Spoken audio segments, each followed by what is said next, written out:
राधे राधे दोस्तों, आज के वीडियो का टॉपिक है एक संत की परीक्षा। जैसे कि दोस्तों आपने थंबनेल में देखा है एक सुंदर स्त्री की कहानी, तो उसका भी वर्णन इस कहानी में किया गया है। इससे पहले दोस्तों हमारे चैनल को सब्सक्राइब कर लें और बेल आइकन को भी प्रेस कर दें, जिससे हमारे आने वाले वीडियो का नोटिफिकेशन सबसे पहले आप तक पहुंच सके। एक बार एक महाप्रतापी संत व्यास जी अपने शिष्यों को आश्रम में पढ़ा रहे थे। उनके बहुत से शिष्य थे। व्यास जी रोज अपने शिष्यों को नई नई बातें सिखाते और ज्ञान ध्यान की बात भी समझाते। धीरे धीरे वक्त बीतता गया और सभी शिष्य अपनी विद्या में पूर्ण हो गए। तो संत ने कहा, अब आप कहीं भी जाकर अपनी आगे की साधना कर सकते हो और लोगों में अपने ज्ञान का प्रचार कर सकते हो। धीरे धीरे सभी शिष्य गुरु जी से आज्ञा लेकर अपने अपने रास्ते चल दिए। काफी वक्त बीत जाने के बाद संत ने सोचा कि चेलों को गए काफी समय हो गया है, तो क्यों न चलकर उनकी परीक्षा ली जाए। कहीं वे अपनी शिक्षा का दुरुपयोग तो नहीं कर रहे हैं। इस प्रकार संत जी अपने आश्रम से चेलों को ढूंढने निकल जाते हैं और बारी बारी से मिलते हैं। मिलने पर संत जी ने पाया सभी सही दिशा में काम कर रहे थे, लेकिन एक शिष्य अभी बाकी था। उसके बारे में संत जी को मालूम हुआ कि उसने गृह त्याग कर दिया और जंगल में एक संन्यास आश्रम खोल लिया है। वहाँ बड़ा ही कठोर जप तप कर रहा है। संत जी यह बात सुनकर बहुत प्रसन्न हुए और उससे मिलने जंगल की ओर चल दिए। जंगल में शाम के समय एक बहुत ही खूबसूरत औरत पायल की छम छम की आवाज करती हुई आश्रम में आती है और देखती है कि बाबा जी आंख मूंदकर भक्ति में लीन हैं। वह खूबसूरत औरत बाबा के थोड़ा पास जाती है और अपनी चूड़ी पायल खनकाती है। छम छम की आवाज से जब बाबा ने आंख खोली तो सामने देखा एक बहुत ही सुंदर स्त्री खड़ी है। स्त्री कहती हाथ जोड़कर, हे महाराज, मैं बड़ी परेशानी में हूँ। मैं अपने संग की सहेलियों के साथ मेला देखने आई थी।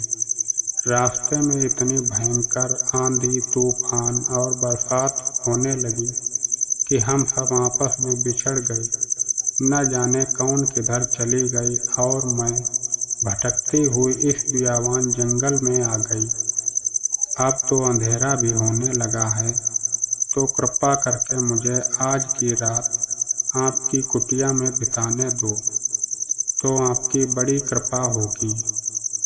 बाबा जी कहते हैं, अरे बावली, न यहाँ स्कूल न ही इस बियाबान में धर्मशाला, यहाँ तो बस मेरी एक कुटिया ही है। इसमें केवल संत फकीरों का आसन लगता है, जिसमें हम भजन करते हैं और माला फेरते हैं, अपने शरीर की साधना करते हैं। यहाँ औरतों का काम नहीं, तू कहीं और जाकर अपना ठिकाना देख। स्त्री कहती है, महाराज, अब तो धीरे धीरे रात भी हो गई।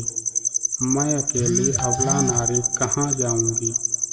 मुझे रात भर रुकने दो, सुबह होते ही मैं अपने रास्ते चली जाऊंगी।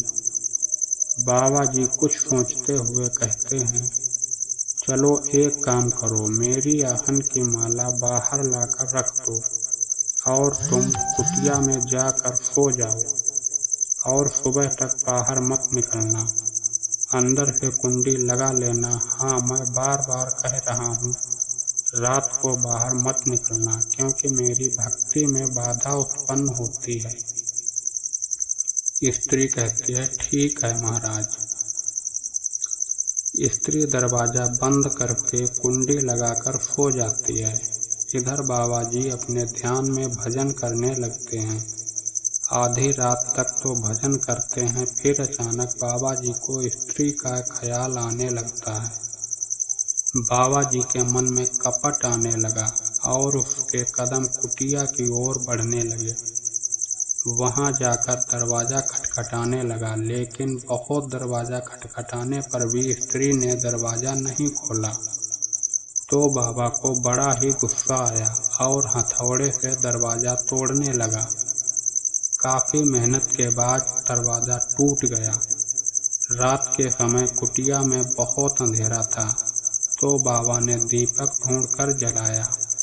दीपक की रोशनी में बाबा देखते हैं एक बहुत ही बड़ी बड़ी दाढ़ी, मूंछ और बड़ी जटाओं वाला महाराज आंख मूंदकर माला फेर रहा है। कपटी बाबा महाराज को देखकर सन्न रह जाता है। ये जटाओं वाले महाराज कोई और नहीं बल्कि महात्मा व्यास औरत के रूप में चेले की परीक्षा लेने आए थे। दोस्तों, वीडियो के अंत में बने रहने के लिए बहुत बहुत धन्यवाद। अब मिलते हैं अगले वीडियो में, तब तक के लिए राधे राधे दोस्तों।